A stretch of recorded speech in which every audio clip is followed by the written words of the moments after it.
नमस्कार, आप देख रहे हैं आपका favourite number 1 channel ETV Haryana Himachal Pradesh. ये है आपका favourite number 1 show big bulletin और मैं हूं आपके साथ मुकेश राजपूत। आज बात एक बार फिर मोदी सरकार की। मोदी सरकार ने आज काले धन पर 2 मास्टर स्ट्रोक्स लगाए। पहले दांव में प्रधानमंत्री ने विपक्ष के आरोपों की धार मुथरा करने की कोशिश की, तो दूसरे दांव में मोदी सरकार ने काले धन की संपूर्ण नाकेबंदी का इंतजाम कर दिया।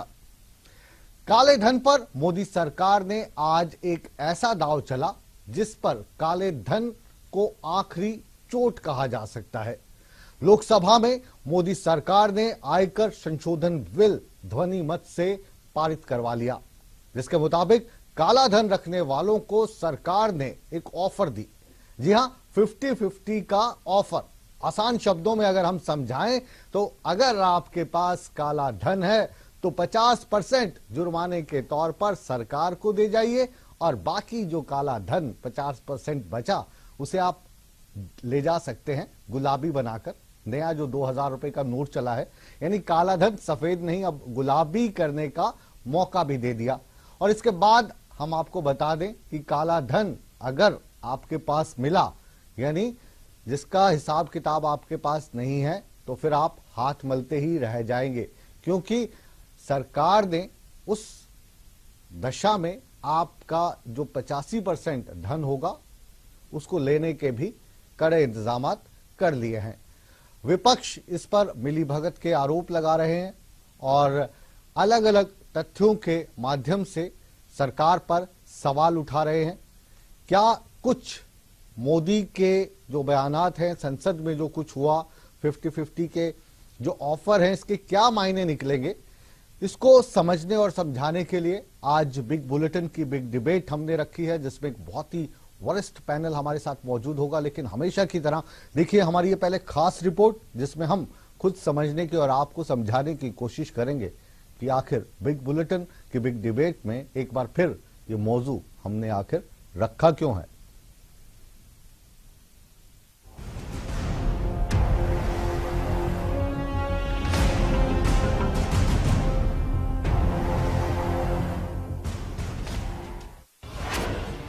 ब्लैक मनी पर पीएम का नया प्लान।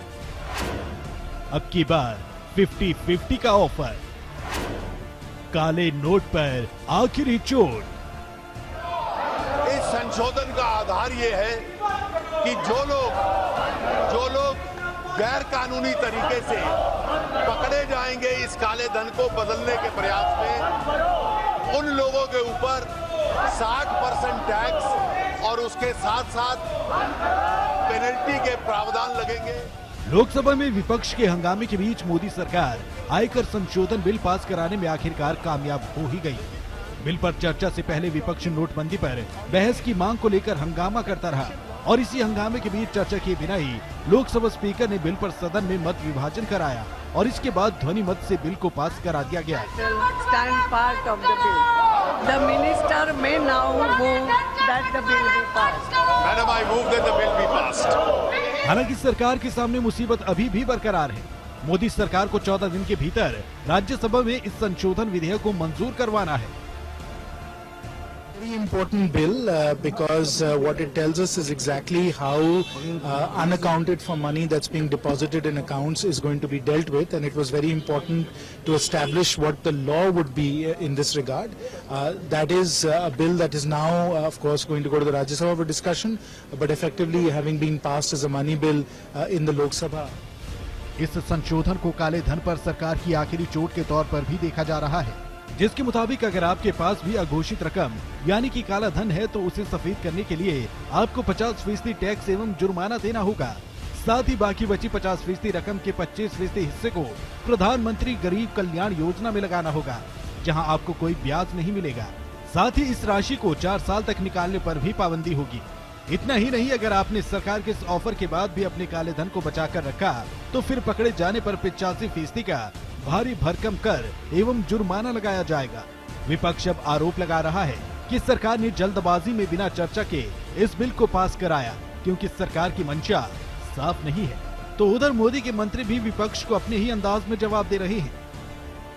इसमें बहुत से मुद्दे चर्चा करना है और खास करके सभी पार्टी के लोग अपना अपना विचार रखना चाहते हैं। आप कल गड़बड़ी में इसको पेश किए हैं तो इसको चर्चा के लिए समय देना चाहिए, ये हमारा उनसे विनती थी। हमारे साथ है। आज एक ऐतिहासिक कानून किया हम लोगों ने कि जो पैसे आएंगे नए इनकम टैक्स कानून के मुताबिक उसको हम लोग लगाएंगे गरीब कल्याण के लिए, सिंचाई के लिए, मकान के लिए। तो चर्चा करें। चर्चा से विपक्ष क्यों भागता है? क्योंकि विपक्ष के पास कहने के लिए कुछ नहीं है। ये मैं समझता हूँ भारत के इतिहास में सबसे ऐतिहासिक काम हुआ है, जहाँ की देश के लोगों का जो काला धन है उसका अब गरीब कल्याण के लिए प्रयोग हो रहा है और उसमें लोगों की सहमति से हो रहा है। इससे बड़ा कंसेंसस क्या होगा देश के लिए, और इससे बढ़िया इतना खूबसूरत बिल क्या होगा। विपक्ष के आरोपों के बीच पीएम मोदी ने संसदीय दल की बैठक में अपने सभी सांसदों और विधायकों से 8 नवंबर से 31 दिसंबर तक की उनके खातों की डिटेल मांगी है। बीजेपी इस फैसले का स्वागत कर रही है, लेकिन कांग्रेस की नजर में ये भी बीजेपी सरकार का एक और शिगुफा है। बात जब हम सार्वजनिक तौर पर करते हैं उसको पहले अगर अपने ऊपर इम्प्लीमेंट करें तो ज्यादा बेटर होता है। अपने आप जो है एक आदर्श पेश करना चाहिए। इसलिए आदरणीय प्रधानमंत्री जी ने सबसे पहले अपने पार्टी के सभी माननीय सांसद और विधायकों को कहा कि वो इस प्रकार के जो भी उनकी ट्रांजैक्शन हुई है वो सारी की सारी है उनकी जानकारी पार्टी को दे। 8 नवंबर से 30 दिसंबर तक खातों की जानकारी, वो भी किसको? अमित शाह जी को। उससे क्या होगा? भारतीय जनता पार्टी और आरएसएस और उनके नेता 1 अप्रैल से 8 नवंबर यानी नोटबंदी से पहले के अपने सारे खातों की लेन देन की जानकारी दें तो सामने आ जाएगा कितना कालाधन सफेद किया जा रहा था। सवाल इस बात का है कि काले धन पर सरकार का यह नया दांव कितना कारगर साबित होगा। सरकार इस 50-50 वाले ऑफर से ब्लैक मनी को सरकारी खजाने तक लाने में कितना कामयाब होगा। Bureau report, ETV news.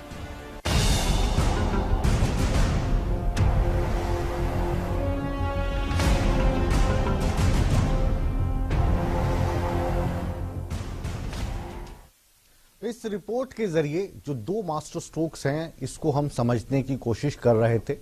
पक्ष और विपक्ष का क्या कहना है ये आपको समझाने की कोशिश कर रहे थे और विस्तार से ये जानने की कोशिश है बिग बुलेटिन की बिग डिबेट। आप अपनी टीवी स्क्रीन पर देख पा रहे हैं, बड़ा पैनल हमारे साथ मौजूद है। हमारे साथ सुनीता दुग्गल है, भारतीय जनता पार्टी की प्रवक्ता, बहुत बहुत स्वागत है आपका। रंजीता मेहता कांग्रेस का पक्ष रखेंगी, कृष्ण मूर्ति हुड्डा भी कांग्रेस का पक्ष रखेंगे। इसके अलावा रविंदर ढुल साहब INLD का पक्ष रखेंगे। दीपक मल्होत्रा आयकर अधिवक्ता हैं, आप बताएंगे कि क्या नफा नुकसान होने वाला है। और प्रोफेसर SK चड्डा चेयरमैन है यूनिवर्सिटी बिजनेस स्कूल के। आप सभी का स्वागत है। पहला सवाल सुनीता दुग्गल जी आपसे, मास्टर स्ट्रोक्स हम कह रहे हैं इसको, विपक्ष क्या कहेगा उसके लिए तो आपको थोड़ा सुनना होगा, थोड़ा आपने सुन भी लिया। क्या चाहती है भारतीय जनता पार्टी की सरकार? खासतौर से ये जो ऑफर आई है 50-50 कि 50% काला धन आप हमें दे जाइए और 50% जो काला धन है उसे पिंक बना के अपने घर पे जाइए और आराम से सो जाइए। मुकेश जी, जिस तरह के चारों तरफ से हम देख रहे थे कि कहीं पे 1 करोड़ पकड़ा जा रहा है, कहीं पे 10 करोड़ पकड़ा जा रहा है, कहीं पे हवाई जहाज से जो है वो काला धन इधर से उधर जा रहा है, तो मुझे लग रहा है कि ऐसे उसमें ये एक बहुत अच्छी सरकार की तरफ से जो मुहिम है और उसमें जो भी लोग अब ये चाहते हैं कि हम इनको बिल्कुल रद्दी होने से बचा सकें, कम से कम 50% ही बच जाए, तो उससे 2 in 1 काम हो जाएगा। एक तो उनको भी कुछ तो something is better than nothing वाली बात हो जाएगी उनके लिए, बिल्कुल रद्दी होने से कुछ तो उनके पास बचेगा। और दूसरा ये है कि जो बाकी का 50% है वो गरीबों के लिए, जो हमारी सरकार की माननीय प्रधानमंत्री जी ने कहा था कि 2022 तक हम सबको जो है वो घर देंगे, सबके जो है सिर पर छत होगी, तो वो उसमें भी और भी जितनी भी हमारी योजनाएं हैं गरीबों के लिए, जो ये ऑफर है, आपका जो ये ऑफर है, ये ऐसा नहीं लग रहा ये लाचारी भरा सा ऑफर है कि फिल्मों में देखा होगा आपने, शोले फिल्म आई थी कि गब्बर सिंह को पुलिस पकड़ नहीं पाई तो उस पर इनाम रख दिया। तो ये जो आप काला धन निकालने की कोशिश कर रहे थे, जो आपकी सरकार कोशिश कर रही थी, उसमें कामयाबी मिली नहीं, तो अब चलिए लालच देते हैं कि 50% तो दे जाओ, क्योंकि हम आप तक पहुंचने में नाकामयाब हो गए हैं। तो आप खुद ही आइए, खुद ही काला धन हमारे को दे जाइए, 50% आपका, 50% हमारा।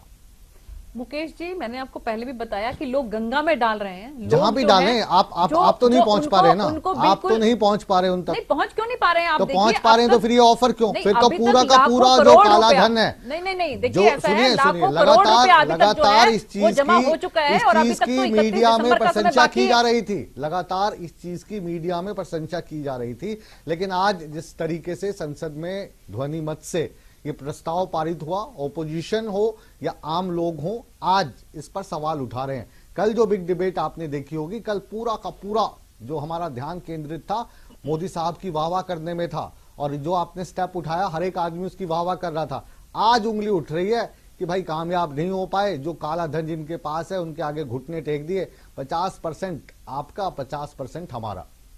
नहीं मुकेश जी, बिल्कुल ऐसी बात नहीं है। सरकार जो है कामयाब हो रही है, कामयाब काफी हद तक हो भी चुकी है। लाखों करोड़ों रुपया अब तक जो है वो काला धन जमा हो चुका है हमारे बैंकों में, जहां की पहले बिल्कुल बैंक। तो फिर ये ऑफर क्यों दिया? ये ऑफर देने की मजबूरी क्यों आई? ये मैं आपको बता रही हूँ। आपके पास शासन है, आपके पास प्रशासन है, जिनके पास काला धन है, क्या आप उन तक पहुंचने में सक्षम नहीं है? आपसे तात्पर्य आपकी सरकार से है, आपके इनकम टैक्स डिपार्टमेंट से है, एक्साइज एंड टैक्सेशन से। अगर आप लाचार नहीं होते, अगर आप लाचार नहीं होते तो ये ऑफर क्यों देते? नहीं, बिल्कुल कोई लाचारी वाली बात नहीं है। सरकार जो है वो, मैं ये कहूंगी कि एक तरह से बिल्कुल आखिरी मौका जो है वो देना चाहती है कि आप आखिरी मौका है। आइए, जितना काला धन है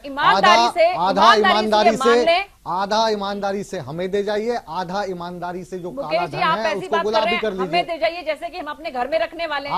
आपसे तात्पर्य सरकार से है, आपसे तात्पर्य सरकार से है। इस वक्त जो बातचीत हो रही है सुनीता दुग्गल से नहीं हो रही है, भारतीय जनता पार्टी की रिप्रेजेंटेटिव से हो रही है, सरकार की रिप्रेजेंटेटिव से हो रही है। हाँ, तो आप अपने पे खुद पे मत लीजिए। आप इस वक्त भारतीय जनता पार्टी का प्रतिनिधित्व कर रही हैं, आप इस वक्त भारतीय जनता पार्टी का प्रतिनिधित्व कर रही है, सरकार का प्रतिनिधित्व कर रही हैं।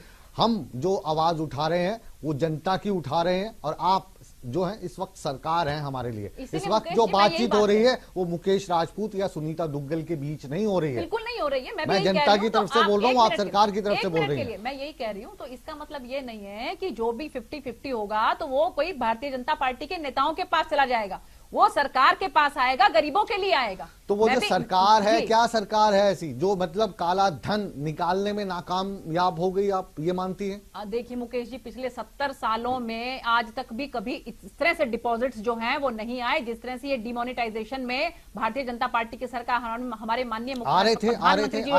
आपको लग रहा है कि पिछले 8 तारीख से लेकर आज की तारीख तक आपकी सरकार कामयाबी से काले धन पर नकेल कसने में कामयाब रही, आप मानती हैं? तो फिर आज ये ऑफर क्यों? फिर आज ये ऑफर क्यों? आज जो गरीब आदमी है, आज जो आम आदमी ठगा हुआ सा महसूस कर रहा है कि आप में या जो पुरानी पार्टियां थी जिन पे मैं अभी थोड़ी देर बाद आऊंगा, उनसे भी ऐसे सवालात होंगे, उनमें और आप में कोई फर्क नहीं लगा। घुटने टेक दिए आपने काला धन रखने वालों के आगे कि भाई 50% दे जाओ, 50 ले जाओ। मुकेश जी, मैं कह रही हूँ कि गरीब आदमी खुश है कि कम से कम ये गरीब आदमी का रिएक्शन, गरीब आदमी का जो रिएक्शन, गरीब आदमी का रिएक्शन लगातार हम दिखा रहे थे, लाइन में खड़े होकर कह रहे थे कि चलिए कोई नहीं, लाइन में हम खड़े रहेंगे, लेकिन मोदी साहब ने काम अच्छा कर दिया। अब कह रहे हैं मोदी साहब ने काम, जिनके पास ब्लैक मनी था उनका अच्छा कर दिया, उनको अपॉर्चुनिटी दे दी कि चलो इतने साल तक तुमने खाया, अब 50 तुम्हारे, 50 हमारे। मुकेश जी, आप देखिए ना, लाखों करोड़ों रुपया, कम से कम भी अभी तक जो है वो 2 लाख करोड़ से भी ज्यादा पैसा जो है वो बैंक में आ चुका है। 50-50 वाली ऑफर हमें पसंद नहीं है। ऐसे उसमें हम अगर ईमानदारी से बात करें तो 50-50 वाली ऑफर जो है, जो लोग खुश हो रहे थे, किसी को भी पसंद नहीं आई। आप कल जाके सर्वे कर लेना, हम भी आपको टीवी पे दिखाएंगे। कांग्रेस के हमारे साथ हुड्डा साहब मौजूद हैं, कृष्ण मूर्ति हुड्डा जी। कल आपका दिन था कि कल जो नोटबंदी पर आपकी बोलती बंद हुई थी, आज भाजपा के पास कोई जवाब नहीं है, तो आज खुश काफी होंगे आप, इसलिए हमने आपको दोबारा बुलाया, क्योंकि कल आपकी बोलती बंद थी, आज आप काफी बोल पाएंगे।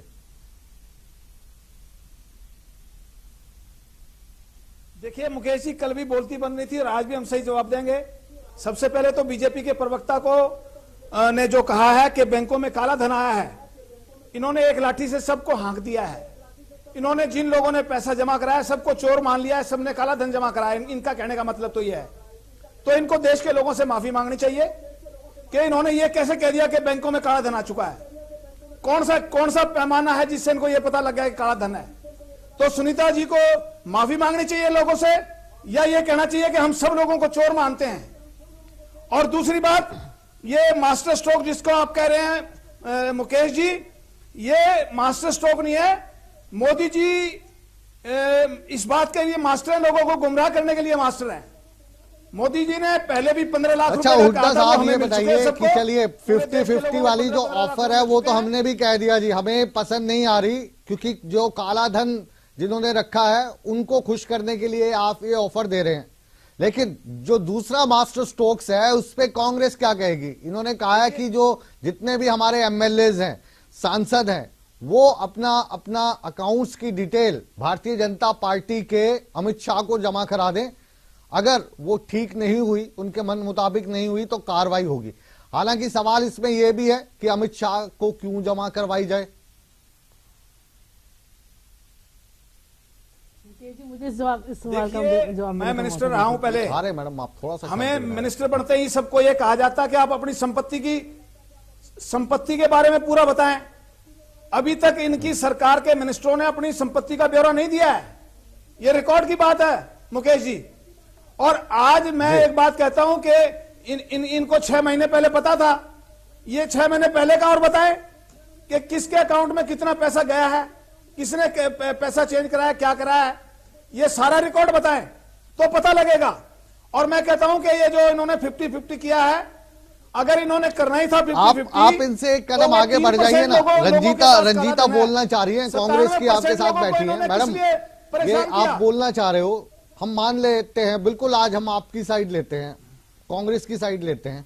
आपको ये पसंद नहीं आ रही ना बात कि 9 नवंबर से लेकर 31 दिसंबर तक का अकाउंट अमित शाह को दिखाया जाए, उनके पास पहुंचाया जाए। आप इससे आगे बढ़ के कदम उठाइए ना। आपकी जो पार्टी है वो घोषणा कीजिए कि जो पूरा जो अकाउंट है सारे के सारे वो शुरू से लेके अभी तक के दिखा दें। आप बिल्कुल महान वाली कैटेगरी में आ जाएंगी। आपकी पार्टी तैयार है उसके लिए? मुकेश जी बिल्कुल हमारी पार्टी तैयार है। सबसे पहले तो इन्होंने 8 नवंबर से लेकर अब तक की डेट ही क्यों चुनी?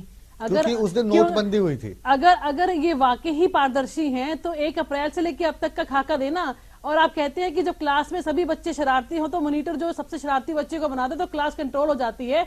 तो अमित शाह जी को बनाया जा रहा है कि सारा धन की जो ब्यौरा है वो अमित शाह जी को दे दीजिए, तो ताकि उनको पता चल जाए कि मैंने किसको कितना बांटा था, उतना पूरा पहुंचा था कि अकाउंट में था कि कहा था। ये सरासर लोगों के आंखों में दूर जो अमित शाह को छोड़ दीजिए। अमित शाह के बारे में बात करनी होगी तो सुनीता दुग्गल से हम कर लेंगे। आप काला धन किसको कहते हैं? हम ये पूछ रहे हैं, क्या आदरणीय श्रीमती सोनिया गांधी, आदरणीय श्री राहुल गांधी, आदरणीय हुड्डा साहब, आदरणीय बहुत सारे बड़े बड़े कांग्रेस के महान दिग्गज नेता अपने अकाउंट्स की डिटेल 1 अप्रैल से लेकर 31 दिसंबर तक देने के लिए तैयार होंगे? बिल्कुल तैयार होंगे मुकेश जी। और आज नहीं, हमने पहले भी किया है। किससे पूछ के आप ये बयान दे रही हैं? साहब ने जब हरियाणा की गवर्नमेंट थी तो अपने पूरे मंत्रियों और एमएलए को ये निर्देश दिया था कि अपनी पूरी संपत्ति का, अपने पूरे अकाउंट का वो जो भी इलेक्शन में खड़ा होता है, सुनिए, वो जो भी इलेक्शन में खड़ा होता है उस हर एक आदमी को ये डिटेल नहीं सर, तब नहीं दिया था। सुनिए, ये आरटीआई लगाई गई थी, किसी ने आरटीआई लगाई थी, उसके बाद उनका सामने इसको लागू करवाया था। ठीक कह रहा हूं मैं, क्योंकि आप वकील भी हैं और आईएनएलडी के प्रवक्ता भी हैं। जो भी व्यक्ति एमएलए के चुनाव के लिए खड़ा होता है या सांसद के लिए खड़ा होता है तो उसको अपनी प्रॉपर्टी की डिटेल देना तो मैंडेटरी है ना। वो तो मैंडेटरी। ये वाला जो सवाल कांग्रेस उठा रही है, सुनिए मैडम एक बार सुन लीजिए, सुनते नहीं आप में, ये बुरी बात है। तो ये जो सवाल कांग्रेस उठा रही है, ये सवाल में कितना दम है कि आप 9 नवंबर से ही क्यों चुन रहे हैं? क्योंकि 9 नवंबर से इसलिए चुना जा रहा है हमारे ख्याल से, उस दिन नोटबंदी हो गई थी और नोटबंदी के बाद अकाउंट्स में कितनी ट्रांजैक्शन हुई है, इसकी वजह तो शायद ये होगी। ये आईएनएलडी को क्या लगती है वजह? देखिए मुकेश, एक इस बात को एक थोड़ा सा डिटेल में समझिए आप। हरियाणा के अंदर या कह सकते हैं केंद्र के अंदर चुनाव हुए थे 2014 में। 2014 में जो मान लीजिए स्टेटमेंट कभी जो एफिडेविट के थ्रू गई थी, 2014 के बाद भारतीय जनता पार्टी की सरकार बनी है। 2014 से 2016 तक जो इनकम ट्रांजैक्शन हुई इनके अकाउंट में हुई है या जो भी हुआ है, उसको इनको डिस्क्लोज करना चाहिए यदि इनकी नीयत सही है तो। लेकिन हम इससे थोड़ा सा आगे चले जाते हैं क्योंकि मुद्दा जो है केवल डिस्क्लोज का नहीं है, ब्लैक मनी के ऊपर जो आज जिस प्रकार से ये बिल पास हुआ है, मैं तो उसके ऊपर ज्यादा बोलना चाहूंगा मुकेश जी, यदि आप समय देना चाहें तो। देखिए बात ये है, आज ये लेकर के आए एक मनी बिल के रूप में, फाइनेंशियल बिल। आप ये दिखा रहे थे, जिस प्रकार से दिखा रहे थे, ये राज्यसभा में जाएगा। आर्टिकल 117 जो है भारत के संविधान का, ये कहता है कि कोई भी मनी बिल जो है काउंसिल ऑफ स्टेट्स मतलब कि राज्यसभा में नहीं भेजा जाएगा, ये केवल लोकसभा के अंदर ही रहेगा, राज्यसभा नहीं भेजा जाएगा। मतलब बाजी मार ली आज भाजपा ने। ठीक है, दूसरी चीज बाजी मार ली आज जी। अब दूसरी चीज सुनिए, इसके अंदर समस्या ये आई कि कल जिस प्रकार से एक दिन पहले, जब भी कोई भी पार्लियामेंट में किसी भी सदन में कोई कार्रवाई होती है, एक दिन पहले जो है सांसदों के पास में उसकी कार्रवाई बिजनेस लिस्ट और बिजनेस जाती है, उसके साथ में बिल जाते हैं, ताकि सांसद यदि उसके अंदर कोई अमेंडमेंट करवाना चाहें या कोई सुझाव देना चाहे सरकार को, तो वो सुझाव उसमें इनकॉर्पोरेट करके और जो है सदन के सामने रखे जा सके ताकि उसमें चर्चा हो। लेकिन सरकार ने जो है ये बिल जो है मीडिया को तो दे दिया, मीडिया में तो कल आ गया था, आपको याद होगा, लेकिन किसी भी सांसद को इसकी बिल की प्रति नहीं दी गई और साथ में थोड़ा सेलेक्टिव लीकेज मीडिया को की गई। उसके बाद में जो है सप्लीमेंट्री लिस्ट स्पेशल निकाल करके जब लोकसभा शुरू हुई, उनके टेबल पे जाकर के रख दिया गया ये बिल। और उनको दुनिया में व्हाट्सएप ग्रुप पे घूम रहा था सर ये सिर्फ एक पर्टिकुलर वो था, एक वो मैं कह रहा हूँ ना, सेलेक्टिव लीकेज। अब आप बताइए कैसे हो सकता है जब व्हाट्सएप पे डाल दिया, सोशल मीडिया बिल नहीं था मुकेश जी, बिल मैं आपको थोड़ी मुझे समझाइए, मैं समझना चाहता हूँ कि जो सोशल मीडिया में चीज आ गई, वो वाली चीज क्या आपके पास नहीं पहुंची? मैं आपको यही बता रहा हूं, कांग्रेस के पास नहीं पहुंची, आम आदमी के पास नहीं पहुंची? मैं आपको स्पष्ट रूप से बता रहा हूं, जो आपके पास में व्हाट्सएप पे आया है वो सेलेक्टिव लीकेज है। अब होता क्या है, क्योंकि ये फाइनेंशियल बिल है, आपको मैं बता रहा हूं, मैं आपको बता रहा हूं, फाइनेंशियल बिल है। आर्टिकल 117 के अनुसार कोई भी फाइनेंशियल बिल पहले प्रेसिडेंट के पास में सैंक्शन के लिए जाता है, माननीय राष्ट्रपति के पास में। राष्ट्रपति जी से सैंक्शन होने के बाद में ये जो है लिस्ट ऑफ बिजनेस के अंदर आएगा। अब इस पूरे बिल की प्रति, अब समझिए सभी सांसदों के पास इस पूरे बिल की प्रति होनी चाहिए।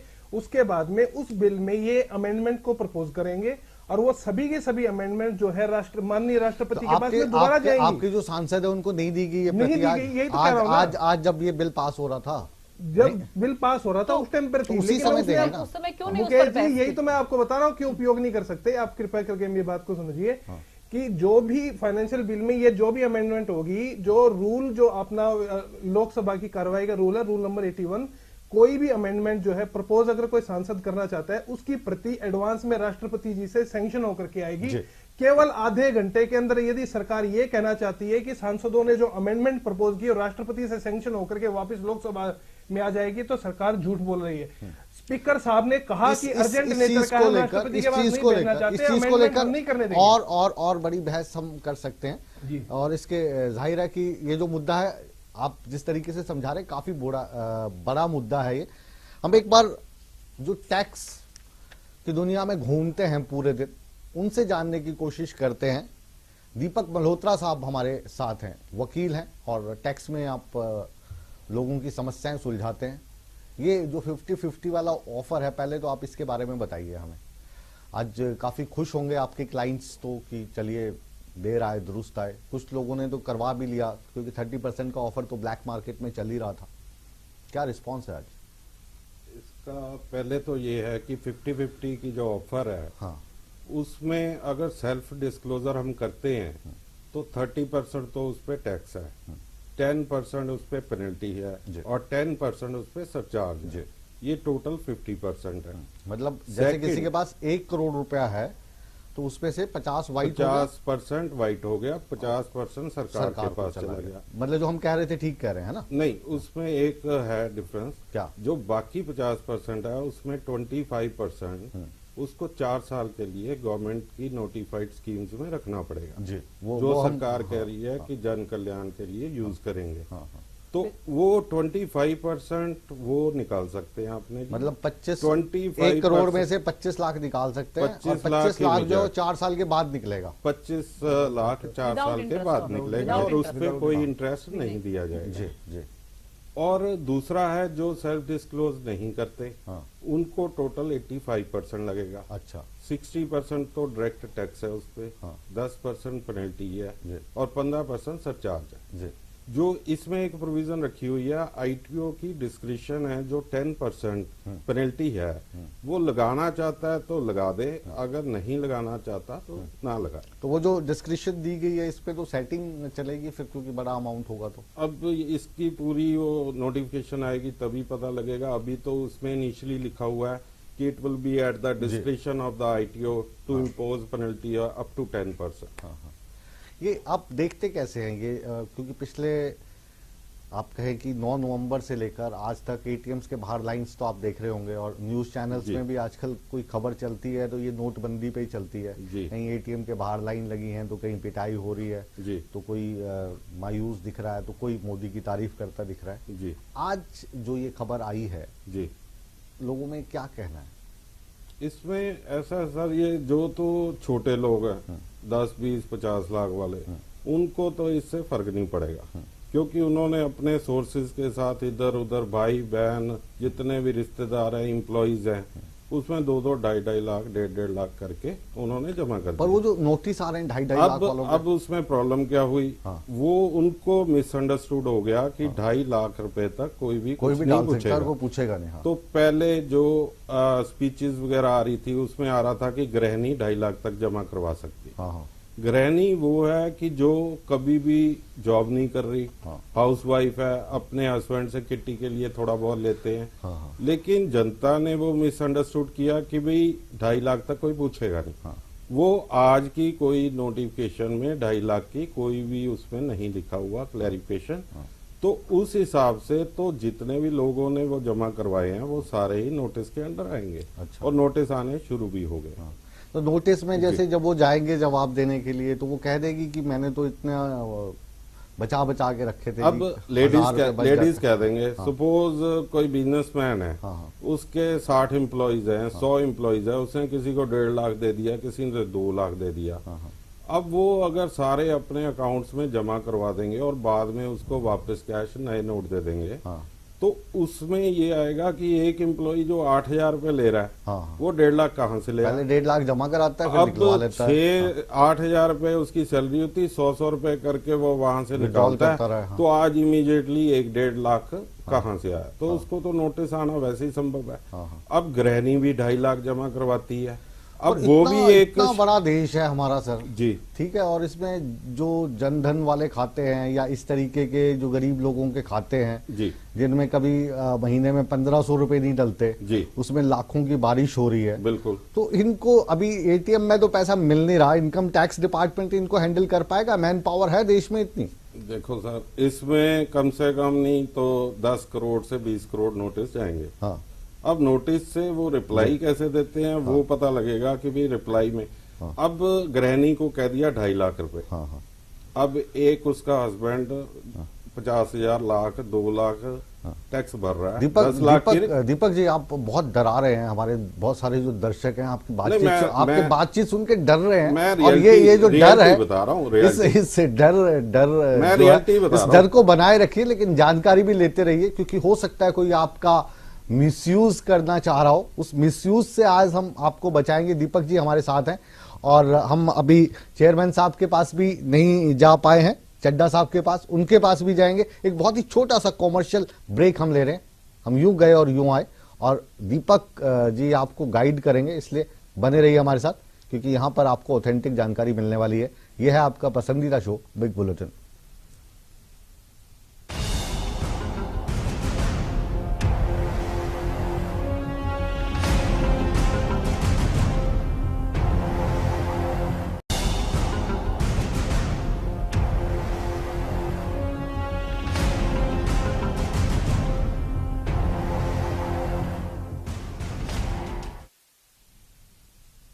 स्वागत है आपका आपके पसंदीदा नंबर 1 शो बिग बुलेटिन में। और बिग बुलेटिन में आज बात बहुत ही बड़ी हो रही है। आज बात हो रही है ब्लैक को व्हाइट बनाने की, और सीधा सीधा ऑफर है 50-50 का। 50% दीजिए हमें और 50% व्हाइट कीजिए, उसमें से 25% बैंक में रहने दीजिए और बाकी 25% ले जाइए घर पे।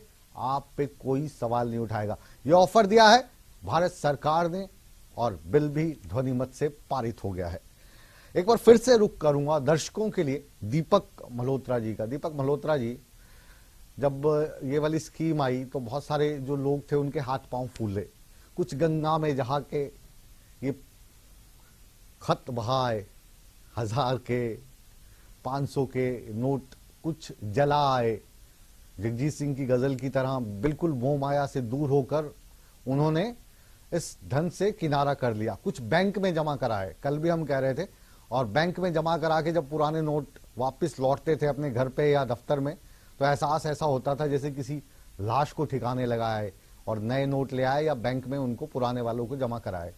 अब हम बात कर रहे हैं उन लोगों की जिन्होंने पैसे जमा कराए अपने अकाउंट में। एक गरीब मजदूर जिसकी मजदूरी अगर कुल मिलाकर देखें तो 10 से 15 हजार रुपए महीना की है, उसके अकाउंट में अचानक 1.5 लाख आ गया, 2 लाख आ गया, उससे ऊपर आ गया। आज डरा डरा सा महसूस कर रहा है। एक गृहिणी जिसकी कोई इनकम ही नहीं थी, बैंक अकाउंट शायद खुलवाया होगा, उसके बाद ऑपरेट करना भी भूल गई होगी, उसके अकाउंट में अचानक 1-1.5 लाख रुपए आ जाता है। तो ये लोग बहुत डरे हुए हैं। अब इनका क्या होगा ये बताइए। ऐसा है, ये सारी उनकी फैमिली की इनकम की बेस पे होता है। अब एक का हस्बैंड 10 लाख की रिटर्न कर रहा है जमा, तो नेचुरली वाइफ को कुछ ऑप्शन है कि थोड़ा बहुत सेव कर ले, थोड़ा बहुत किटीज वगैरह डाल ले। वो अगर 2.5 लाख करती है तो उसका एक जेन्युइन सा लगेगा कि भी उसने सेविंग की है पिछले 6 साल 8 साल से हस्बैंड से छुपा के। अब जिसका हस्बैंड 10,000 20,000 25,000 की नौकरी कर रहा है, उससे तो घर के खर्चे नहीं निकलते, तो वो 2.5 लाख तक कहाँ सवाल से ये सेव है कर ना, लेगी? सवाल ये है कि जिस तरीके से आप कह रहे हैं या सरकार एक डराने की कोशिश कर रही है जी कि भाई 50% आप दे दो टैक्स के तौर पर, 25% जमा करा दो, नहीं तो 85% हम ले जाएंगे। क्या हमारे पास इतने संसाधन हैं, इतनी मैन पावर है कि हम इतने लोगों तक पहुंच पाए, उन पत्नियों से जवाब तलब कर पाए जिन्होंने 1 लाख रुपए जमा कराए? 125 करोड़ का देश है हमारा। पहले तो मैं ये बताना चाहता हूँ, ये स्कीम इसलिए जोई थी कि अगर ये स्कीम ना आती तो लोग नोट वगैरह जला देते, वो अनअकाउंटेड मनी में ही खत्म हो जाता। तो जब तक ये पुराने नोट सरकार के पास, आरबीआई के पास आएंगे नहीं, तो नए नोट उसमें छप नहीं सकते उसमें। दूसरा, ये स्कीम कईयों के लिए फायदेमंद है, कईयों के लिए नुकसान भी है। नुकसान किसको है? अब नुकसान ये कह रहे हैं कि भाई जो 25% है वो जन कल्याण में यूज होगा। आज 4 साल की उसकी विदाउट इंटरेस्ट वो 4 लाख का डिपॉजिट सरकार के पास आ जाएगा। तो वो तो वैसे ही मिट्टी पड़ा है ना पैसा। एक जब उसको जन कल्याण में यूज कर लेंगे तो जब आफ्टर 4 इयर्स वो देनदारी इतनी बड़ी होगी, तब इस देश में क्या होगा, ये एक डर सभी के पास है। सेकेंडली, अब जो लाइनों में लगे हुए हैं, अब उन्होंने अपने जो उनके एम्प्लॉयर्स हैं उन्होंने थोड़ा थोड़ा पैसा उनके अकाउंट्स में करवा दिया। अब पिसेगा इसमें गरीबी। उसने तो अनड्यू इन्फ्लुएंस के कारण कह दिया कि बेटा ये 1 लाख जमा करवा ले, 1.5 लाख और निकलवा के मुझे 15। ये ऑफर भी दी है कि चलिए 10,000 सैलरी है तो बेटा तेरे 1 साल की सैलरी ये ले एडवांस। 1 साल की सैलरी भी दे दी। पर वो तो ठीक है, 1 साल की दे दी। अब किताबों में बाद में तो दिख जाएगा कि वो सैलरी एडवांस इतना क्यों दे दिया सभी को। वो तो इनकम टैक्स की नजर में एक इसमें मतलब कुछ हो ना हो, इनकम टैक्स के वकील यानी मल्होत्रा साहब फायदे में रहने वाले हैं अगले कई सालों तक। इनकम टैक्स वालों को बहुत फायदा होगा जब वापस आपके पास लौटने की कोशिश करेंगे। Professor SK. चड्ढा से हम जानना चाहेंगे कि जब नोट हमको दिया जाता है तो उसमें गवर्नर आरबीआई लिखते हैं कि मैं धारक को इतने पैसे देने का वचन देता हूं, जिसकी टेंडर की बात कर रहे हैं। तो ये बात है इस डिसीजन में कि हमारी सरकार उतने ही नोट छाप पाएगी जितने नोट उसको वापस मिलेंगे, और इस करके ये 50-50 की स्कीम निकाली है कि चलो 25% दे देते हैं जिसके पास भी ब्लैक मनी है, बाकी 50 तो हमने ले लिया और 25 जो है वो हमने योजनाओं में लगाने के लिए ले लिया, और 4 साल के बाद उस 25 का अहमियत भी कितनी बचेगी ये भी सोचने वाली बात है। जो इकोनॉमी में जितना भी लीगल टेंडर होता है उसके मुताबिक ही हम पैसा छाप सकते हैं, ये तो दुरुस्त है। पर मैं एक चीज जो आपने क्वेश्चन किया अभी, जैसे ना अभी इतना हमारे पास इनकम टैक्स का है कि नहीं है, इंफ्रास्ट्रक्चर वगैरह है कि नहीं है, मेरे को लगता है भी जो सरकार को एक तो सिंप्लीफिकेशन करना चाहिए इनकम टैक्स का, जो भी है अगर ऐसी कर रहे हैं जो कह रहे भी 25 इतना आएंगे 10 या 20 करोड़ के वो पड़ेंगे, नोटिस देने पड़ेंगे, इनको गवर्नमेंट को ये भी करना चाहिए। और दूसरी चीज, सारा मनी ब्लैक मनी नहीं है, जैसे हमारे कोई कह रहे थे भी सारा ब्लैक मनी नहीं है। यहाँ पे लोगों ने जो सैलरीड पीपल है वो तो वैसे ही नोटिस से डरता है, अगर उसको नोटिस आया था वो तो वैसे ही उसके वो डरता भी, पता नहीं क्या होगा कैसे होगा, वो तो अपने आप को बचाने के लिए करता है। मेरे मुताबिक जो फ्यूचर में इनको क्या करना चाहिए, जो सिंप्लीफिकेशन करना चाहिए, रादर एजुकेट करना चाहिए लोगों को भी। ये जो हम जो इनकम टैक्स वाले आपको छापा नहीं मार रहे, नोटिस ही दे रहे, rather we want to help you out, ताकि ये देश के हमारी जो सबसे बड़ी बदकिस्मती है हमारे इनकम टैक्स की है। ऐसे लगता है भी जैसे वो हमारे हमने कोई कल्प्रेट है, हमारे को उनको कस्टमर सेवी करना चाहिए, उनको उनके साथ जाकर एजुकेट करना चाहिए भी ये देश के लिए है। अगर अपना एटीट्यूड चेंज करना, ये नहीं भी हमने 4 लाख का टारगेट रखा है भी 4 लाख करोड़ हमने जमा कराना है, ऐसे नहीं करना चाहिए। हमें उनको सिखाना चाहिए, एजुकेट करना चाहिए। सिंप्लीफिकेशन मेरे मुताबिक, लेकिन वो तो डर है ना, जैसे पुलिस भी वैसे तो हमारी मदद के लिए ही होती है, लेकिन एक थाने का डर जब तक ना हो इंसान में तब तक वो क्राइम से अपने हाथ को पीछे नहीं करेगा। डर हटाने वाला काम नहीं किया है गवर्नमेंट ने, डर को खत्म करने का काम किया है। अच्छा, अगर आज कश्मीर की आतंकवादी के पास 100 करोड़ रुपए जमा है, आज उनको मोदी जी ने खुलेआम छूट दे दी है कि आप आइए 50% हमारे पास टैक्स दीजिए और उसको जो बाकी 50% बचता है उसको वाइट कराइए, उससे चाहिए आप हथियार खरीदिए, चाहे आप पहले आतंकवाद का नाम जो थे वो मोदी साहब बुना रहे थे, अब कांग्रेस के बुना ये फैक्ट है। आप ये बताइए कि आज आपके पास आऊंगा लीगलाइज लूट का मौका दिया है। लीगलाइज लूट कह रही हैं जी रंजीता जी, इसको सुनीता जी। एक इनका इनकम टैक्स का जवाब देना था मुझे जी। ये कह रहे थे कि एम्प्लॉइज को डर वगैरह, इनकम टैक्स वाले कभी भी डराते नहीं है। पहले वो नोटिस भेजते हैं कि इसकी रिप्लाई दो, आपने कहां से जमा करवाई। अगर उन्होंने पहले किसी अकाउंट से विड्रॉल किया, बाई चांस शादी के लिए 5 लाख विड्रॉ किया हुआ है, तो उनके पास पुराने नोट घर पे 5 लाख पड़े हैं, तो वो आराम से जाके वहां पे डिपॉजिट कर सकते हैं। उसमें इनकम टैक्स वाले कोई भी टैक्स नहीं लगाएंगे, क्योंकि उनके पास कैश इन हैंड पड़ा है। इसी तरह बिजनेस में भी जो भी कैश इन हैंड है, अगर बुक्स में एग्रीकल्चर जो लोग हैं वो अक्सर उनके पास काफी कैश पड़ा रहता है, लेकिन वो कैश की एंट्री दिखानी पड़ेगी किस चीज की, अगर उन्होंने कोई प्रॉपर्टी बेची है। एग्रीकल्चर की हम बात कर रहे हैं, एग्रीकल्चर में उनका एक फॉर्म एफ होता है, तो वो फॉर्म तो वहाँ होती है कि पर एकड़ कितनी इनकी वो बनी जो इनकी एग्रीकल्चर प्रोडक्ट और अर्निंग कितनी हुई, वो एक लिमिट में या उसमें से हमने देखना होता है। एक्सपेंडिचर भी घर पे भी होता है, अगर उसकी 4 एकड़ जगह और 4 एकड़ में तो उसका खाना नहीं अपना चल रहा, तो वो कहाँ से कितने परसेंट फार्मर जो हैं वो फॉर्म्स भरते होंगे? देखो जी, सभी के लिए जरूरी होता है, कंपल्सरी है अपनी इनकम, अदरवाइज तो कोई अपनी एग्रीकल्चर इनकम कितनी भी दिखा सकता है। वो प्रॉपर उनके पटवारी वगैरह से साइन होते हैं। दीपक जी एक बात बताइए, जी सुनीता जी टैक्स भर रहा है, मैडम आपके पास आ रहे हैं, एक बार जो आपने आरोप लगाया उसका जवाब हम ले लेते हैं, समय कम है। ये कह रहे हैं जी लूट होएगी इससे, ये जो आपने सिस्टम लीगलाइज लूट होगी, लीगलाइज। देखिए मुकेश जी, रंजीता जी को शायद इसका ज्ञान नहीं है, ये कहीं भी किसी भी तरह की कोई लूट नहीं है। मैं इनकम टैक्स डिपार्टमेंट में भी रह चुकी हूँ, बकायदा जैसे कि हमारे मल्होत्रा जी ने बताया, हर चीज के लिए हर किसी को नोटिस जाता है, डिपार्टमेंट को ये मालूम होता है कि इसको सैलरी से इनकम है, इसका बिजनेस का इनकम है या इसका आतंकवाद का इनकम है। इनका क्या मतलब है कहने का कि ठीक है आप ये ऑफर, इस तरह की ऑफर थोड़ी है कि आइए और ये 50% यहाँ रखिए और ये 50% लेके जाइए। फिर और क्या ऑफर है? आप बोल रही थी, मैं चुप थी, अब आप चुप रहिए। आपने इतना बड़ा ब्लेम, चुप रहिए आप, इतना बड़ा ब्लेम आपने लगाया आतंकवादियों के लिए, आप लोगों ने आतंकवादियों को पनाह दी। यहाँ पर जिस तरह से 70 साल तक आप लोग काला धन जमा कर करके खाते गए यहाँ पर, और हमारे यहाँ पर पूरे के पूरे भारतवर्ष के अंदर आपने क्या गाँव मचा के रख दिया, और आप इस तरह की बात करते हो मुकेश जी, अब इनको चुप कराइए आप।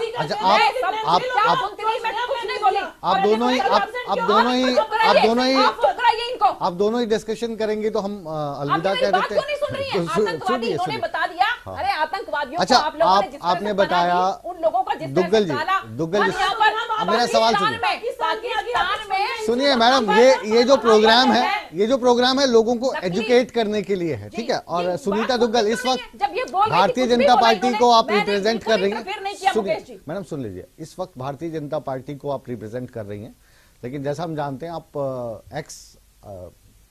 आपका जो रहा है इतिहास वो IRS ऑफिसर के तौर पे रहा है। तो जब इस तरीके के नोटिसेस जाते हैं, जाहिर है गए भी हैं, बहुत सारे जो दर्शक हैं उनको गए होंगे जी। तो किस तरीके के सवालात उनसे पूछे जाते हैं और कौन कौन सी चीजें उनको ध्यान में रखनी चाहिए जवाब देते हुए, क्योंकि ये वाले नोटिस हो सकता है जिंदगी में बहुत सारे लोगों को फर्स्ट टाइम ही मिले जी। तो वो बिल्कुल घबरा चुके होंगे, तो उनको भी थोड़ा गाइड कीजिए आप। देखिए मुकेश जी, जब ये नोटिस जाते हैं बकायदा उसके अंदर एक क्वेश्चनेयर होता है, बकायदा उसके अंदर जो है 7-8 क्वेश्चंस उनसे पूछे जाते हैं कि आपका कहाँ, आप अपने आप को सबसे पहले आप अपने आप को आइडेंटिफाई कीजिए कि आपका क्या नाम पता है, आप कहाँ रहते हैं, क्या आपका जो है सोर्स ऑफ इनकम है, और उसके बाद उसमें सारे क्वेश्चंस होते हैं कि जो इतना इतना हमें पता लगे कि इतना इतना आपके बैंक में डिपॉजिट है, तो प्लीज आप ये बताइए कि आपका इसका सोर्स क्या है।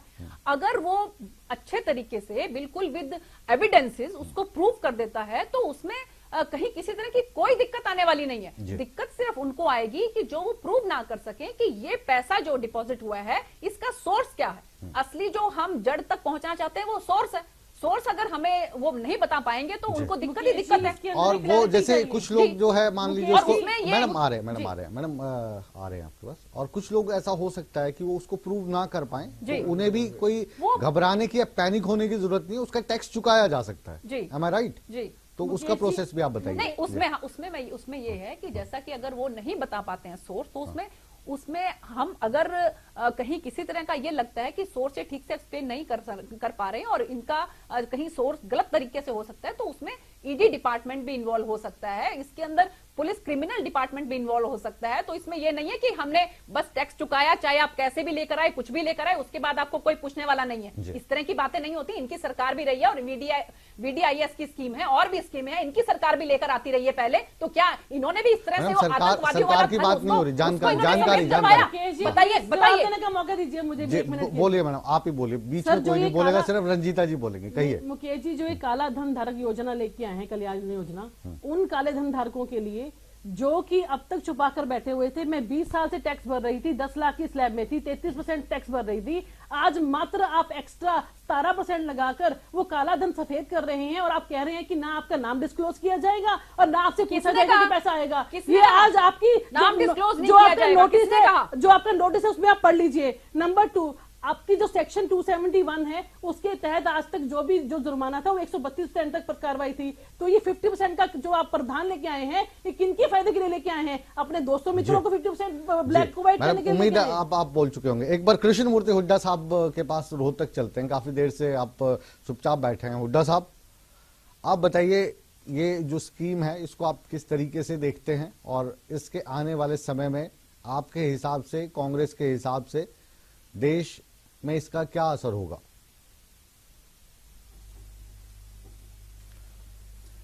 देखिए, गवर्नमेंट ने जो काला धन रखने वालों के सामने घुटने टेक दिए हैं। 3% लोगों के पास काला धन है, 97% लोगों को परेशान सरकार ने कर दिया है। मुकेश जी, मैं सुबह सैर करने जाता हूं सुबह 5 बजे और मुझे बैंकों के आगे, ATM के आगे लाइन लगी दिखती है, 2-2, 3-300 आदमी खड़े होते हैं। कितना बड़ा अत्याचार, कितना बड़ा अन्याय लोगों के साथ हो रहा है। आज व्यापार खत्म हो चुके हैं और जो गरीब लोग हैं, हमारे किसान हैं, जिनको सब्जियां बोते हैं, आज उनकी सब्जियां नहीं बिक रही। आज जो कोई व्यापारी है, अगर किसी के पास 10 एम्प्लॉय हैं, वो 8 एम्प्लॉय को छुट्टी कर रहा है क्योंकि उसके पास पैसा नहीं है उनकी तनख्वाह देने के लिए। आज मोदी जी ने जो अन्याय किया इस देश के साथ, ये दूसरे मोहम्मद तुगलक जाने जाएंगे आने वाले टाइम में। आज तो लोग वाह कर रहे हैं, लेकिन जब टाइम आएगा तो मोदी जी, नरेंद्र मोदी जी को, श्रीमान नरेंद्र मोदी जी को लोग मोहम्मद तुगलक कह के बोला करेंगे। आज इस देश की इकोनॉमी को बहुत पीछे छोड़ दिया है। आज जिस देश ने नोटबंदी की है, उस देश का भट्टा बैठ गया है और इस देश में तो 86% नोटबंदी की है। आने वाला टाइम आप देखना कि आने वाला टाइम हमारे लिए बहुत खराब है। इसमें उभरने के लिए हमें कम से कम 2 साल लगेंगे और हमें कम से कम 6 महीने तक हमें जूझना पड़ेगा पैसे के लिए। और जो आप कहना चाहते हैं वो दर्शक भी समझ गए, हम भी समझ गए। हुड्डा साहब, थोड़ा समय कम है। INLD के प्रवक्ता धुल साहब, आपके पास चलते हैं। कांग्रेस लगातार ये आरोप लगा रही है और जिन्हें बिल्कुल मौन कहा जाता था, मनमोहन सिंह जी, वो भी बोले और उन्होंने भी आरोप लगाया इस नोटबंदी के बाद कि इससे जो देश की GDP है वो 2% नीचे आ जाएगी। उनके बात को इतने हल्के में नहीं लिया जा सकता। वो प्रधानमंत्री बेशक कम बोलने वाले रहे होंगे, लेकिन अर्थशास्त्री के तौर पर मनमोहन सिंह की पूरी दुनिया में एक पहचान रही है। जी क्या कहेंगे आप? बिल्कुल ठीक कह रहे हैं मुकेश जी। देखिए, उनकी बात को हल्के में नहीं लिया जा सकता और एक सच्चाई है। डिमोनेटाइजेशन का अब यदि आप इतिहास देखेंगे पूरे विश्व में, तो इसी प्रकार से जो है जीडीपी को लॉस होता रहा है। बात यह है कि जीडीपी को यदि लॉस होता है तो सरकार उसको संभालेगी कैसे? सरकार के पास में पर्याप्त मात्रा में करेंसी होनी चाहिए। आज तक 14 लाख करोड़ में से सिर्फ और सिर्फ 1.5 लाख करोड़ की आप करेंसी को प्रिंट कर पाए हो। किस प्रकार से आप इस देश को चलाना चाहते हो? यही कारण है मजबूरी में उनको, प्रधानमंत्री जी को मन की बात में जो है कैशलेस इकोनॉमी लेकर के आनी पड़ी, क्योंकि उनके पास में कैश है ही नहीं, कैश वो प्रिंट नहीं कर सकते। अब समस्या कहां पर आती है? समस्या यहाँ पर आज इन्होंने उठा करके कह दिया कि प्रधानमंत्री गरीब कल्याण योजना में हम लगाएंगे। ये योजना क्या होगी, उसका पैरामीटर क्या होगा, इसको भी संसद से अब तक छुपाया गया, नहीं इसके ऊपर डिस्कशन नहीं करने दिया गया। हमारी तरफ से एक अमेंडमेंट हमने कहा था कि जो काला धन डिस्क्लोज करेंगे उनकी जो है कम से कम क्रिमिनल उनके खिलाफ कार्रवाई हो, उसको भी सरकार कंसीडर नहीं करती है। तो एक छोटी सी एक लास्ट लाइन है मुकेश जी, मैं आपको बताना चाहूंगा, ये सरकार जिस प्रकार से चलाना चाहती है देश को, उसके ऊपर जो है हरिओम पंवार जी ने एक बहुत पहले एक कविता लिखी थी, उसमें से एक लाइन पढ़ रहा हूं बस। मन करता है फूल चढ़ा दूं लोकतंत्र की अर्थी पर।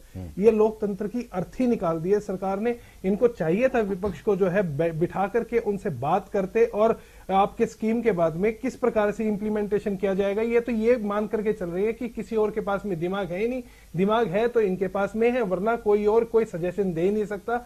आप बेइज्जती करेंगे विपक्ष की, जैसे सुनीता दुग्गल जी ने कहा लाखों करोड़ रुपए का काला धन आ चुका है। आज आपके पास में सोर्स नहीं है उसका, आपको ये पता नहीं है कि किस आदमी ने किस प्रकार से वो जमा करा है, आपने डिक्लेयर भी कर दिया उन सब लोगों को ब्लैक मनी होल्डर।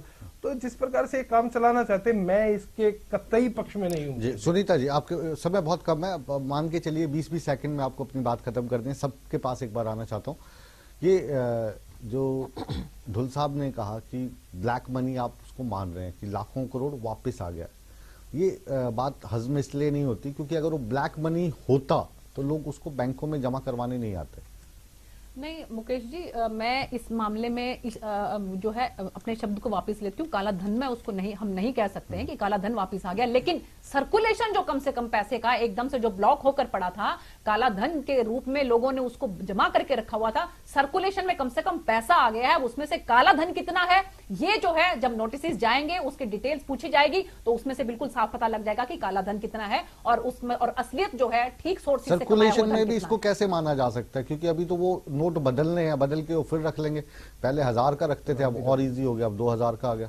नहीं, सर्कुलेशन में देखिए बहुत सा पैसा, जैसे आपने देखा होगा कि लोगों ने कितना गोल्ड तो बंद होगी क्योंकि जो चल रहा था पैसा काले धन के माध्यम से ही। सुनिए, सारा पैसा बाहर निकल आया है क्योंकि जब उनको ये पता लग गया कि इतनी तारीख के बाद ये पैसा किसी भी काम का नहीं रहेगा, तो जिन्होंने भी, चाहे वो प्रॉपर्टी से कमाया हुआ धन था, चाहे वो किसी भी तरीके से गलत तरीके से कमाया हुआ धन था, वो सबका सब ब्लॉक होके पड़ा था। आपकी बात अब वो कम से कम सर्कुलेशन में बाहर निकला है सारा का सारा पैसा। और जो इनकम टैक्स स्पेशलिस्ट हैं दीपक मल्होत्रा जी, उनसे हम जानते हैं, समझने की कोशिश करते हैं।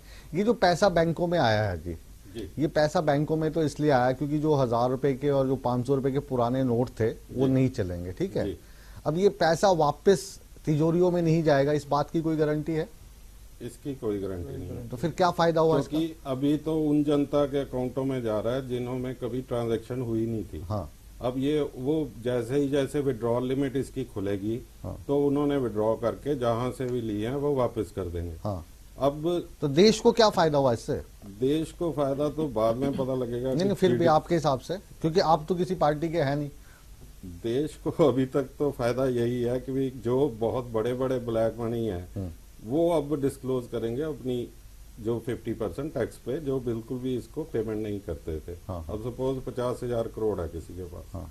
25,000 करोड़ गवर्नमेंट को अगर वो देते हैं, हाँ। बाकी 12.5 करोड़ हजार करोड़ वो ब्लॉक हो जाएगा 4 साल के लिए, जो कल्याण के कामों में ये यूज होगा। मतलब जिन्होंने तो ब्लैक मनी इकट्ठा कर रखा है देखना ये वो देश के कल्याण में अब हितकारी साबित होंगे, है ना? ऐसे बहुत ज्यादा इंटरेस्ट यूज कर सकते हैं उसका। मूल तो वापिस करना पड़ेगा मुझे बहुत कम, अगर जो 50,000 करोड़ बहुत कम होंगे मेरे मुताबिक। हाँ, नहीं ये देखना पड़ेगा कि टोटल 2 लाख करोड़ आता है या 3 एक एग्जांपल के तौर पे पहले आया था उससे 3 गुना आएगा। लास्ट टाइम जब किया था 65,000 करोड़ आया था, लेकिन अब 3 टाइम्स मिनिमम आएगा। और दर्शकों को मैं कहना चाहता हूँ कि इनकम टैक्स के नोटिस से ना डरे।